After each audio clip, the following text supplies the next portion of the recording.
All right, welcome to my channel. My name is Matt, and we are going to continue the adventure.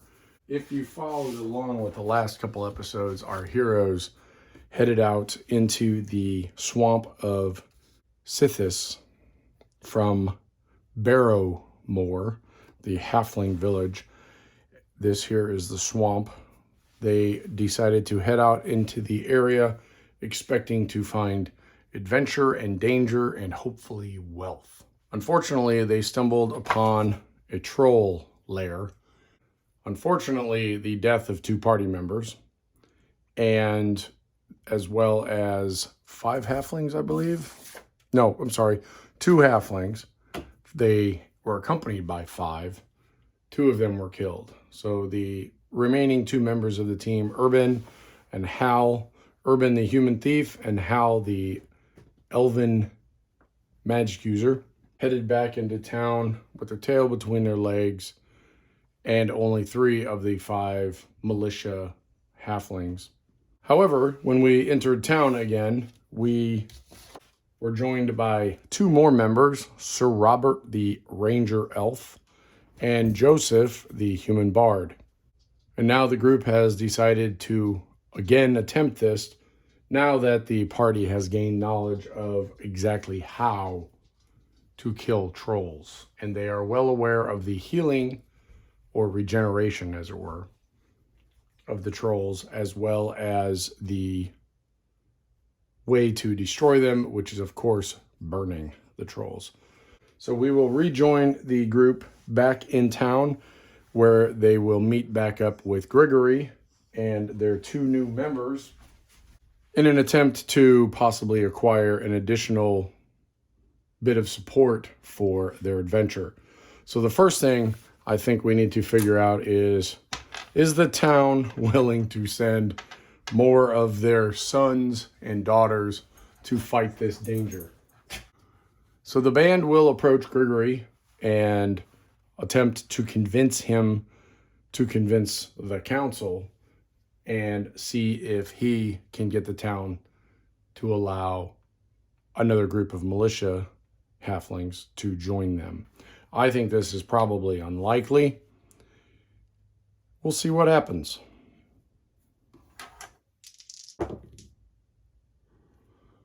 Oddly enough, Gregory is able to sway them. I believe last time I rolled 2d4 to see how many would be allowed to accompany them. I think this time I'm going to roll the same, but I am going to subtract 2 from whatever I roll. That's good. So a total of 4 of our halfling warriors will join our group. Now that the band is settled, we have 4 party members along with 4 halfling militia members that will attempt to take care of this. Now, I have a feeling the halflings will be a little bit more unwilling to charge in and attempt to melee with a giant troll. One thing I believe I may have overlooked last time is that halflings only suffer half damage in White Box from trolls. And this is due to their small stature and the difficulty that the large creature has in fighting them. So I've got to remember that, because that could become important. Additionally, I think that the halflings would be reluctant to charge in and start a significant battle, but I'm going to roll to see if there are some brave ones in the band here. So what I'm going to do is I'm going to say, is this a brave one that is willing to enter melee combat with the troll? Or are they going to want to stay back and merely throw sling stones at them? Yes, we got a brave one. Look at that. Halflings, they kick ass. Okay, that one's a chicken. Spoke too soon, eh? I'm going to re-roll that because it was a tie, and that's just complicated. Oh, that one wants to stay. Okay, so we've got one that's a wishy-washy. We'll see how the battle goes.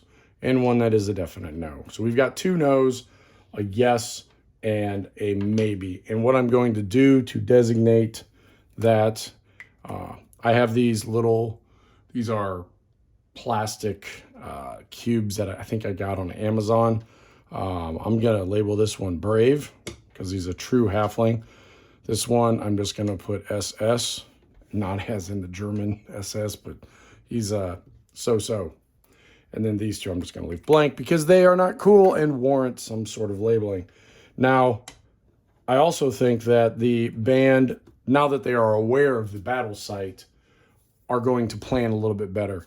I think the town would, I'm not even going to roll. I think the town logically would want to support, especially their own, neighbors.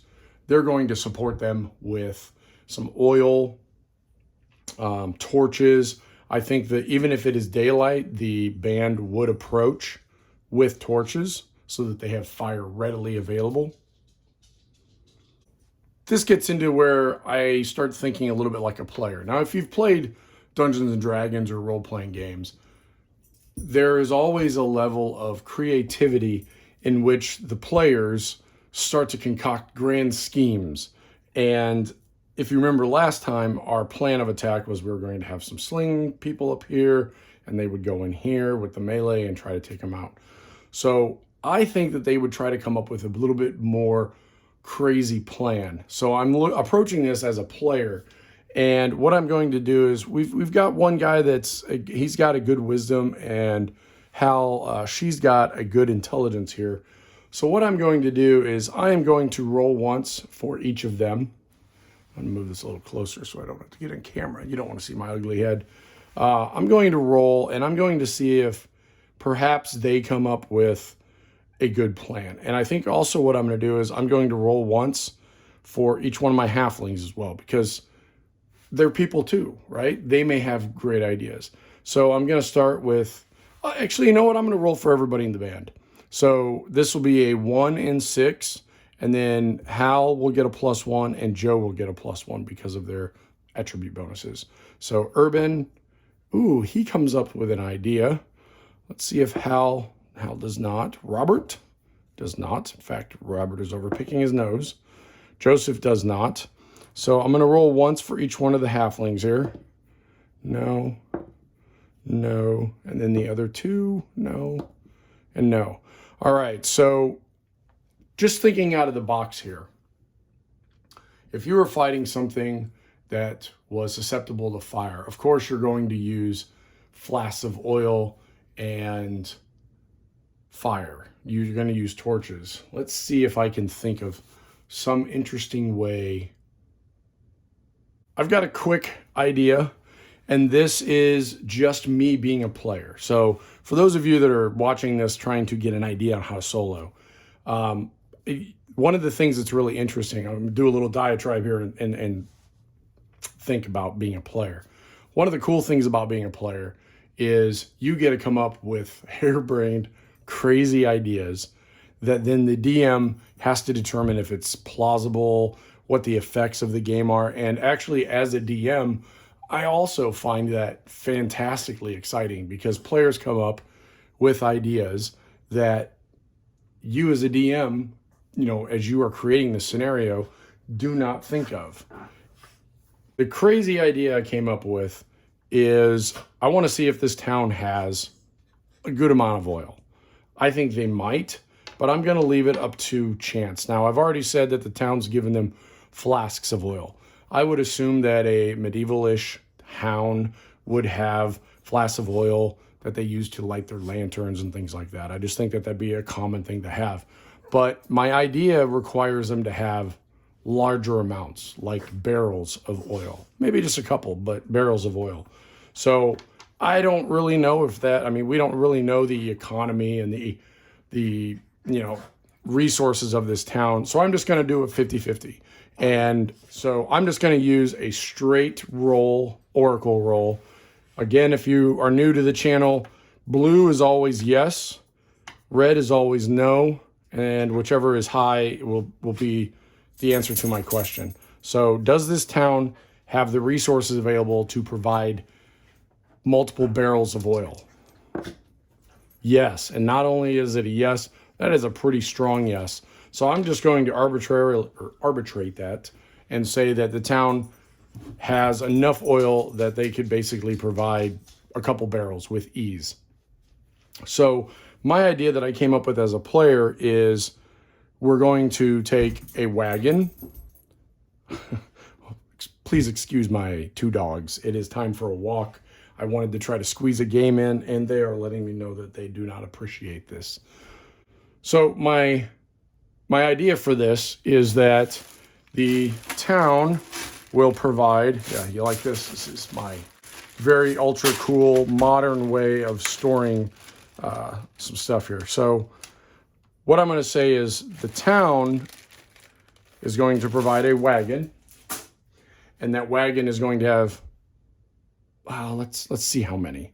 I think 2 would be good, but we're going to roll this and see. We already know that they can provide at least 2, but let's see if they can give us more. Nope, they can give us 2 barrels of oil.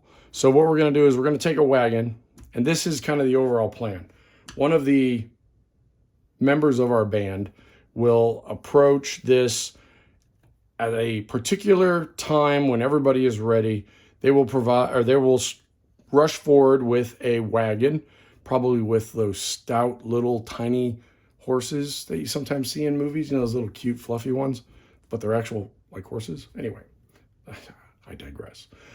They will charge forward with a wagon with one of these horses in it, or pulling it with barrels, 2 barrels of oil in it. And the idea is they will come up this way and knock over at least one of the barrels, toss a torch. Actually, you know what? I think we'll do 2 characters will do this. One will drive the wagon. The other will knock over a bucket or a barrel of oil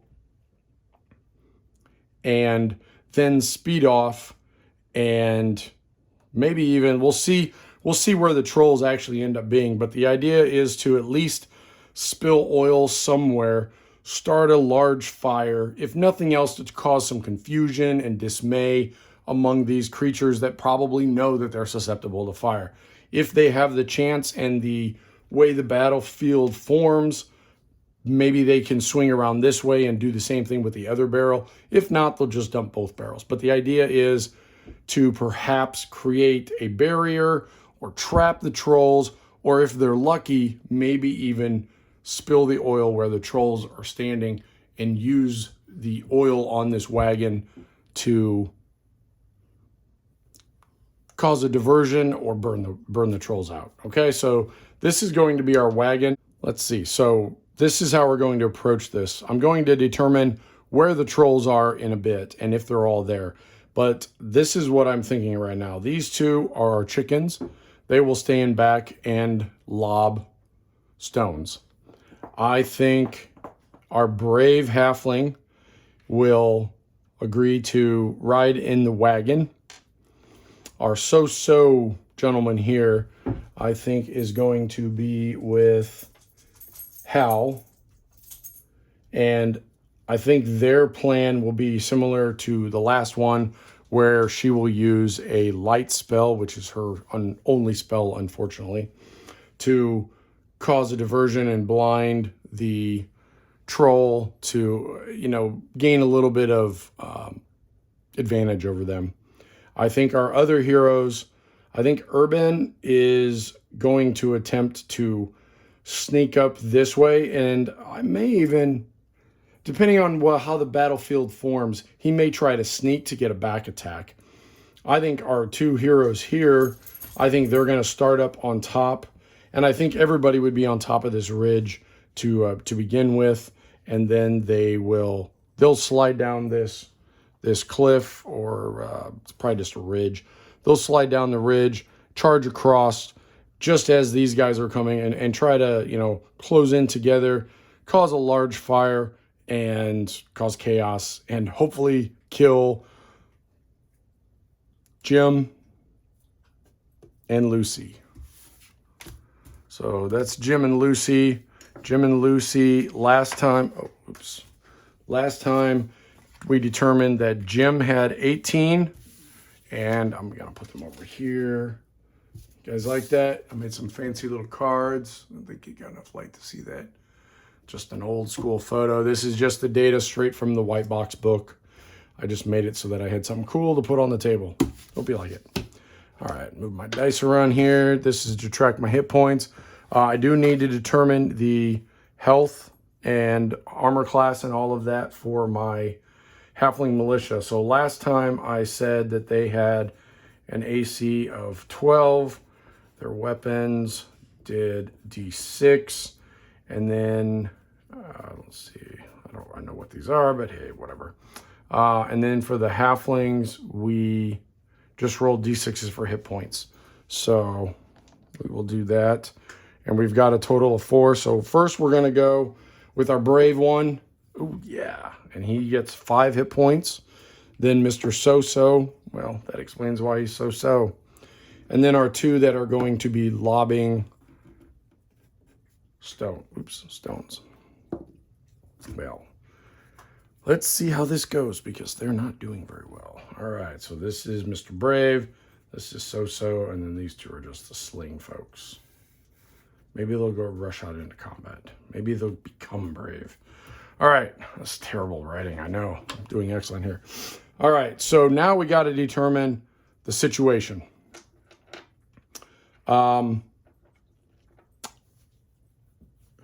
on, need a drink. Little strong bow, yeah. Can I get demonetized for that? Actually showing you drinking liquor? Oh well. Strongbow, good cider. All right, so let's figure out how we're going to determine this. All right, so I think our group would want to approach them during the day simply because it's advantageous to them and they don't know if these things can see in the dark or not. So I think they would purposely plan this to structure this or to form this attack during the day. Now, are they there?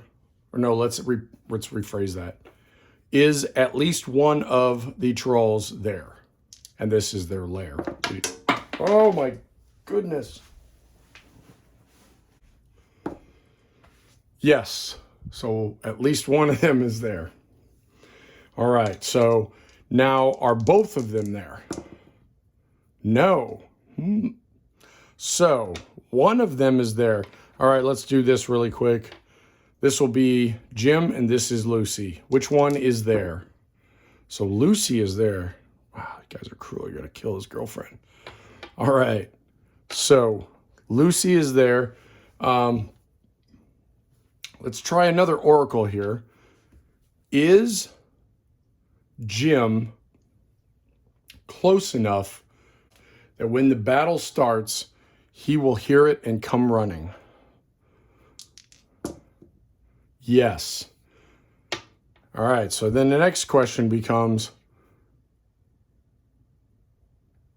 let's do this. If he is close or far. All right, I roll, I don't know if you can see that. It's a 6, so he is close. So for close, I am going to say, let's roll a 6. How many rounds from when they initially attack will Jim be there? 2 rounds. That is not very long. So what we're going to do is we're going to place this right there, and that is going to be our timer. So from the minute that something starts, at the end of that round, this will tick down. All right, so Jim is, we're going to put Jim right up there. And Jim will appear 1, 2, 3, 4 from that side of the map. 3. So Jim, actually, we'll put him over here. Jim will appear from that side of the map. All right. Oh my gosh, my 20s are not on 20. It's a pet peeve of mine. I've got issues. Is she sleeping? I think I'm going to go the straight oracle on this too. Ambiguous. Let's just roll that again. I'm looking for an easy answer. Yes, she is sleeping. Very fortuitous for our young party here. They're able to get into position, and I think because she's sleeping, I think Urban is going to go ahead and attempt to sneak. Now, what I'm going to do for this, normally it is a D6, and he has a thievery of 2. What that means is you have to roll a 1 or a 2. Oh boy. Yes, I know it's time to go for a walk. Normally you got to roll a 1 or a 2 on a D6 to be successful. Now, because she's sleeping, I think I'm going to double that. I'm going to need a 1, 2, 3, or 4 on this D6 to make it so that he can go from here to there without waking her up. 2. All right. So Urban is able to sneak up to there and get into position without her waking up. The way we're going to start this, Joe and Sir Robert are going to have torches in both their hands. I think they're also both going to have flasks. And just to make this prettier with more colors, I'm going to use these to mark how many flasks of oil. And like I said, I'm just kind of randomly picking. I think a town of this size could probably give everybody some oil. So they're going to give each one of them flasks of oil. And I'm also going to say that So-So has 2 flasks of oil as well. It's a lot of oil, isn't it? Okay, let's do this. I don't think Hal would even have oil. She's just not like that. Brave guy, he's only got 1 because he's got barrels of oil. All right, so, okay, I think that's good. So when they lob in oil, I'm going to take one of those away just as a quick counter method of keeping track of them. When Urban gives a signal, everybody starts to move forward. And I think Hal is going to, they don't know where Jim is, Jim the troll. So I think the plan is probably try as quickly as they can to take Lucy out and then hunt for Jim, or maybe go back and hide and wait. So perhaps they've even had a discussion that they want to wait and only use 1 barrel to try to get her. Because if they can get up there before she stirs, they literally could dump a barrel practically on her. Oh, that's a good point, actually. So Robert is actually going to ride on the wagon. So our brave halfling here, he's going to drive the wagon. Robert's going to ride in the back, holding on to the barrels or whatever, as they plow in there to get to her. And then when they get there, he will just kick over one of the barrels so it trips over into the ground around her or near her. All right, so let's see if everything goes off as planned. We already know he's there. She's sleeping. And the next thing we need to do is determine if the group is able to move. Now, given what I had sort of established in the last session when we tried to accomplish this mission, I had said that it was basically two rounds to go from here to there. Now, that's a person, not necessarily a horse, although this is a little horse. These are like those little toy pony things. Anyway, so I'm going to say this still takes 2 turns to get from here to there. And some of you may say, but Matt, we have movement rules in the book. And my answer would be, yes, we do. I don't care. I'm trying to make this, and I do this when I DM anyway. I like to keep things fluid, flowing, and moving. I see combat more as a cinematic experience than a tactical, I'm not a 4E guy, if that makes sense to some of you who might be watching. All right, so what we're going to do is Urban gives a signal and everybody starts moving forward. And I'm just gonna go ahead and move these guys up. And then what I'm going to do is I'm going to roll to see if she gets up. I'm going to say on a 1 or 2 on this, she wakes up. Perhaps that's the sound of a horse pulling a wagon approaching her. Who knows? Ah, drat. Unfortunately, she wakes up. And I think that that would probably be, you know, I mean, she's groggy. I don't know about you. When I get up, it takes me a hell of a lot longer than 6 seconds to wake up and get moving. So she wakes up this round, and right as she starts to really wake up, you know, really get conscious and everything, she immediately realizes there are two things moving towards her. And what I'm going to do is I'm going to say, does she notice both of them? I think it's probably just, you know, 50-50. No, she does not notice both of them. So what we're going to do is we're going to say blue is Joseph, red is these guys, and I'm going to give that a little bit of a modifier. So I'm going to use my oracle if I haven't explained. If you haven't watched my oracle video, I'll re-explain it very quickly. The way I do my oracle is blue is a yes or positive answer, red is a negative or no answer, and this is my slider.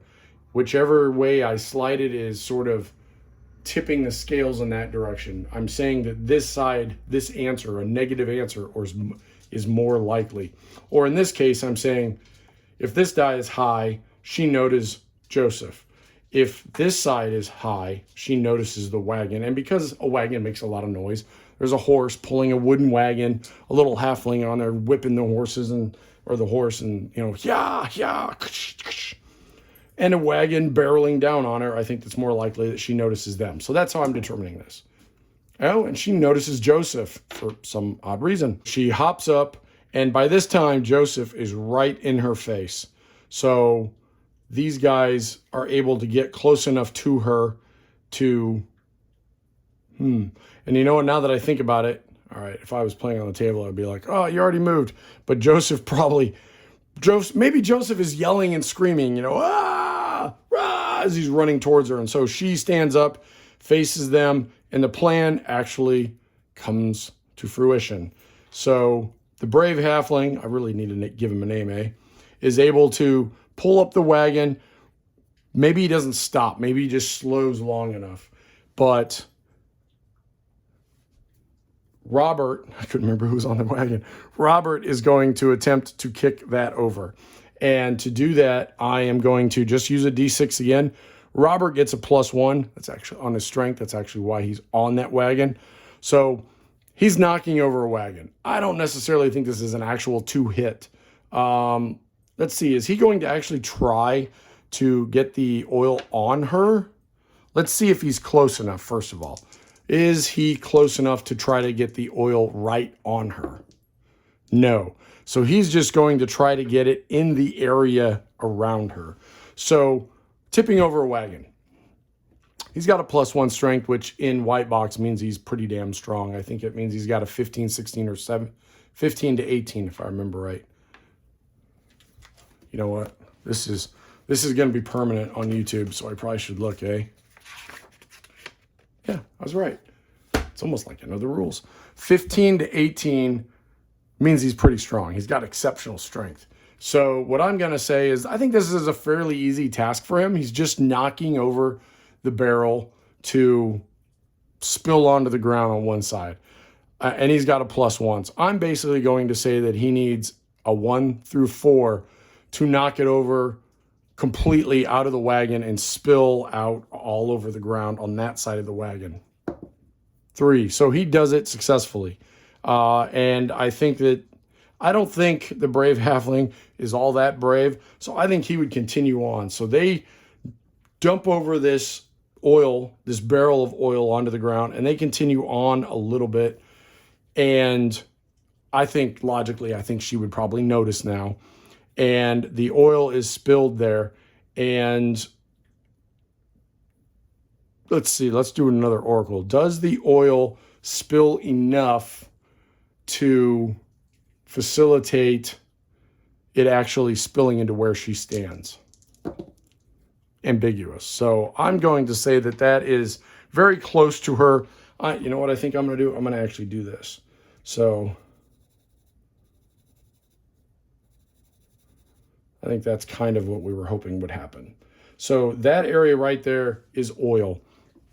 And as they are going by, Robert is going to chuck his torch down onto that oil. I'm not going to make a roll for that. It's sort of the plan. I'm sure he would have practiced it before they did it. He tosses the torch onto that oil, and it immediately erupts. And next we have Joseph running up, and Joseph is going to attempt to strike Lucy. Now, Lucy has a 15 armor class. Joseph does not get any bonuses. Let's see if he manages to hit her. He does not. So he runs up and hits her. Lucy has her back to the fire. And right about that time, our two little halflings down here begin lobbing their stones. Oh, Lord. So he's going to be, if you're new to the channel, the way I handle fumbles is it basically tosses out this action and the next round. So this round, he doesn't do anything, and the next round, he will have to sit out. Maybe he's so nervous, he pulled out his sling, started twirling it, and he let go, and it got lobbed over stuck over in some bushes or something. So he's got to spend the next round getting the sling out of that bush. This guy is going to go 15, and that is a hit. Yes. All right, let's see what he does. 3 points of damage. So Lucy takes her first hit. All right. And this round, these guys are going to move forward as well. They're just moving forward. I think Urban is going to try to stay there and wait for the right moment. Okay. So now Lucy is fully awake. She sees that she's in danger. She's got her back to fire. Her back is to the fire. There's one target in front of her that she can see immediately. I think Lucy is just going to lash out at Joseph. 12. Joseph has a 14 armor class. That is a miss. Yes, we made one round.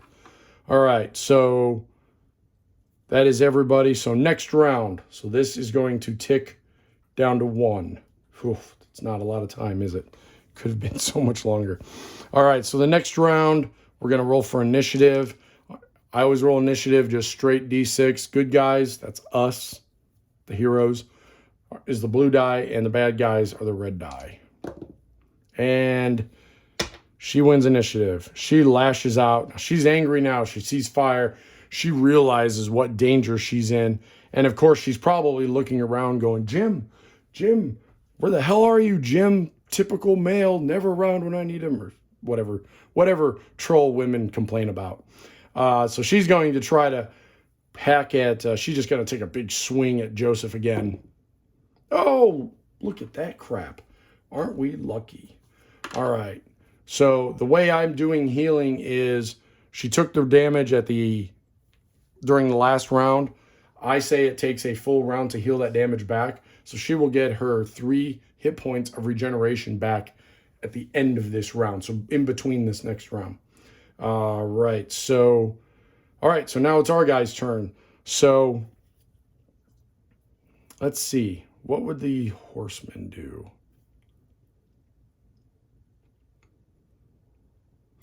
I think let me see here. I don't know if this stream here is deep enough that they can ford across it. Oh, you know what? They never looked at that. So we're just going to assume they start to go around this way, and they are going to attempt to ford this stream. This could be a moment of truth here. Is that stream shallow enough that they can ford this wagon across it? Come on, yes. No. Shucks. All right, so now I'm stepping into that DM role here. So now we get something a little bit interesting. What exactly would happen? Does the horse realize that stream is not fordable? Maybe this horse is afraid of water and won't even enter it. So I'm just going to roll an oracle here. Ambiguous. Shit. All right, so the horse goes right into this wagon, or right into this water, dragging the wagon behind it. Is it deep enough that this horse, or is it shallow enough that the horse can make it across? Okay. These dice really hate me tonight. It's really, really testing my oracle. It's really testing my oracle and my interpretation abilities of the oracle. So, I'm going to roll again because I just don't like that answer. So,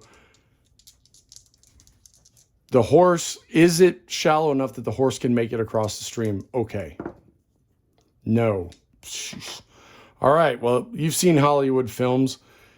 They're trucking along, probably going at a good clip, and the brave halfling pushes the horse towards the wagon, or towards this stream, and the horse steps into the stream, attempting to plow through it as fast as he can, and unfortunately it's much deeper than he thought, and the horse immediately is stopped by basically a wall of water, which then causes him to stop and the wagon to then smack into him. Wow. So I think as a GM, I think what I would probably have happen is the wagon plows into the water. I'm going to make this safe for YouTube. The wagon does not crush the horse. It's somehow, maybe the brave halfling is able to steer the wagon or hits the brake on the wagon just in time that it goes to the side of the horse, and the wagon crashes into the water and probably flips over, spilling the contents into the stream here. Oh, well, that actually brings up something interesting. Which way does this water flow? Is it coming into here, or is it going that way? So whichever die is higher, that is the way. Well, actually, you know what? I think I want to do it this way because this could get interesting for us. If this is higher, the stream is going that way. If this is higher, not necessarily it's not rushing or anything, but if the oil enters this stream, which way does the water go? Or I'm sorry, which way does the oil go? Shucky darn, could have been pretty cool. Actually, if I was GMing, I probably wouldn't even have rolled that. I probably would have just said, because I think it'd be cool if it went there. Anyway, oil goes into the stream and starts flooding out to this way. Well, let's see what happens to our heroes here. So the brave halfling,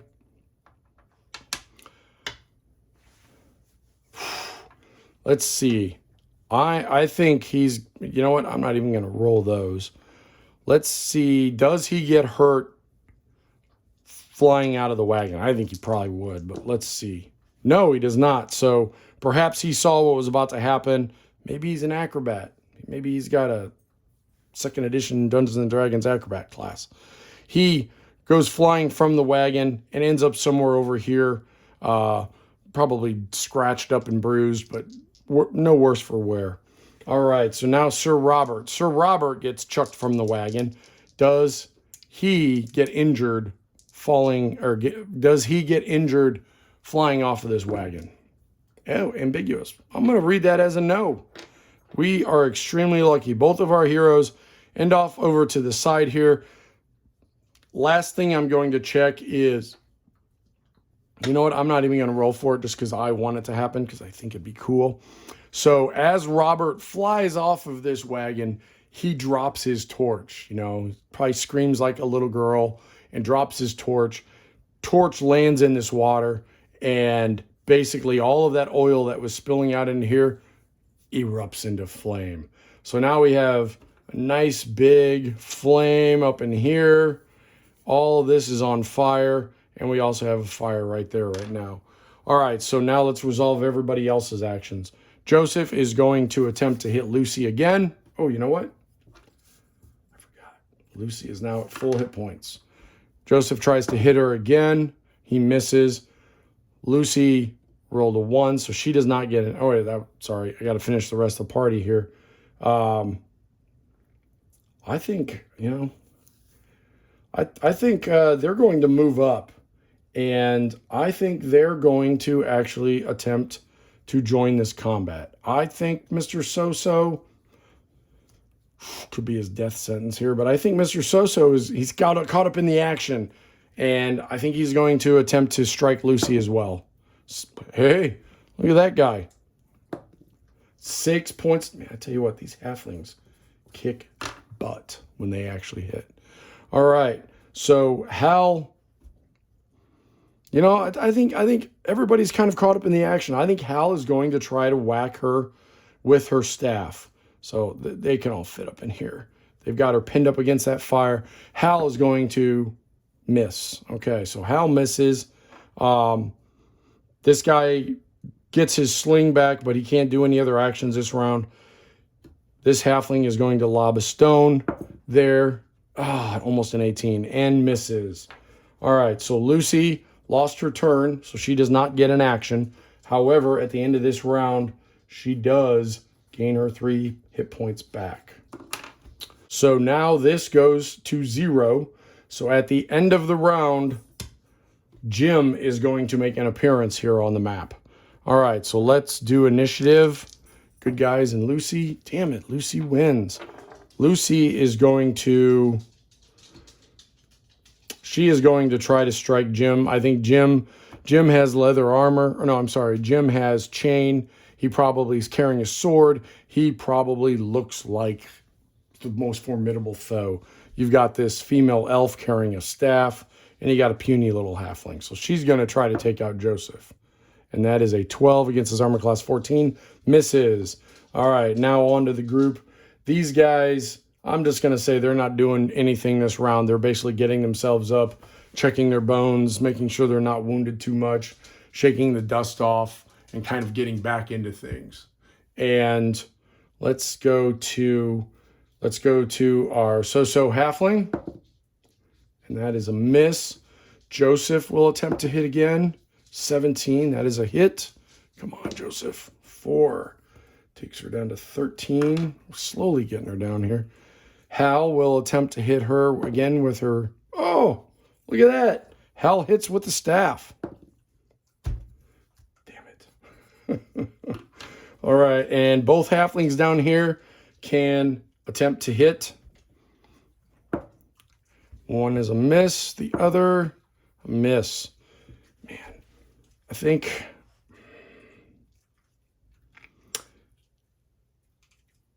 Yeah, I guess Urban is, I think Urban's going to need to come into play because he's definitely not doing anything advantageous.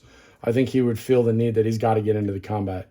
So he's going to run up here so that he can engage the next round. I think actually, let's see, what was Urban's vice and virtue? I forget. He's curious and he's whiny. He's not a coward. I think Urban would actually step in front of Hal. He's a hero. I'm a little bit chivalrous, in my personality. I think I think he's going to do this. I think Hal is going to run up and he is going to attempt to hit her with a flask of oil. Now, the way I do flasks of oil in my game are a little bit different than some. If you are trying to hit an area, I usually just make you hit a 10 on a D20 because you're trying to hit an area. You're not trying to hit a particular person, especially a person in combat that's moving around and dodging and feinting and all that kind of stuff.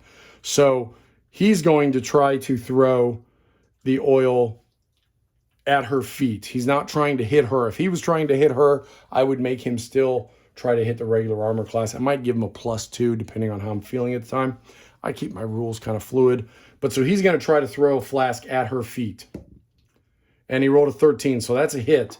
So a flask of oil goes at her feet. And that is it.